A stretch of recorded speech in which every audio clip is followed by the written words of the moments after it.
Hello, my name is Chad Cowan, and I have the privilege of being the 24th senior pastor here at First Baptist Church of Sheridan. I have had a fantastic beginning. People have made me feel so welcome and have welcomed me into their homes. They've taken me out to eat. They've shown me so much love and hospitality that my heart is overflowing, and I can't wait for my family to get here so they can experience it too. The first time I remember hearing the gospel and responding to it, I'll never forget. I was at a vacation Bible school and it had this Native American theme to it. And there was a woman dressed up just like Pocahontas at the front of the room, and she shared us the story of Christ and what He'd done for us. So I remember going forward, I remember praying and receiving Christ as my Savior, putting my trust in Him. Yeah, I think the only drawback about doing that at a young age was that for years, I prayed that prayer. Again and again and again. It took me a while to get and to understand that it's God who does the saving. It doesn't matter how well you pray the prayer.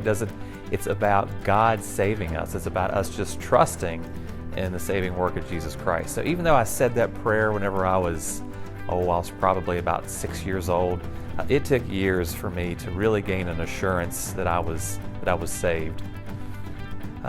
Later on, I would say it was when I was in college, actually, that I started falling in love with the idea of ministry. I was president of the Christian Student Union at West Virginia Tech, and that was one of the first times I'd assumed a leadership position in a ministry, and I loved it. I loved everything about it. I loved meeting the people. I liked what I got to do. I scheduled speakers. I spoke and taught myself a few times in this college group. So that was when I started getting my feet wet in ministry.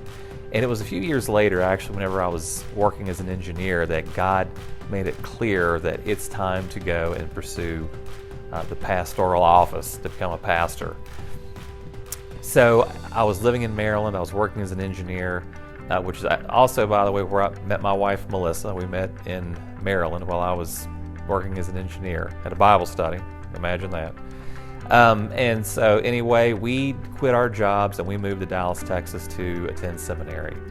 And I earned my Master's of Theology degree, and later on she studied and got her counseling degree.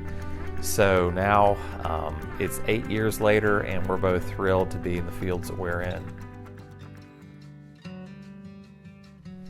So while Melissa and I were in seminary, actually that was just about a year or so after we were married and decided we wanted to start a family, we discovered that we were struggling with infertility. And so this kind of hit us out of nowhere. We had no idea. So we struggled to have a child, and after a lot of years of trying and different things, we came to the determination that we were going to have to seek some outside help. So we were introduced to something called embryo adoption. And what that is, when a couple does IVF, and if they have leftover embryos, they can put those embryos up for adoption. So we made the decision to do that, and we adopted an embryo, and that's how we were able to have Landry. And we're thrilled that God brought us Landry. We just didn't know if we get to be parents, and now we've got a very active 2-year-old. I do know why people do this in their 20s and not in their 40s, but nevertheless, we love him to death. And his first word was Dada, and that's about all the credit Dad gets, is that first word, because Mom's doing most of the work.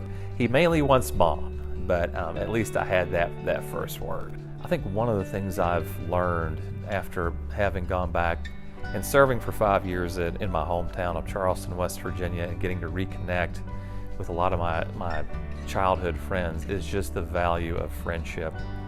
How important it is to have somebody that you're doing life with, people that you can talk to, people that you can really spill your guts out to, that are going to listen to you, that love you, that are going to take an interest in you.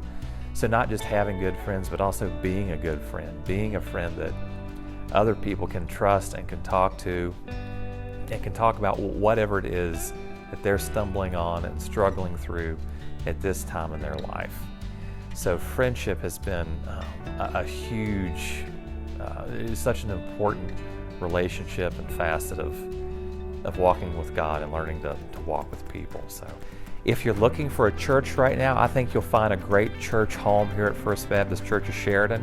We have a number of ways that you can get involved here through Sunday school classes, community groups, not to mention that we've got a fantastic youth and children's program.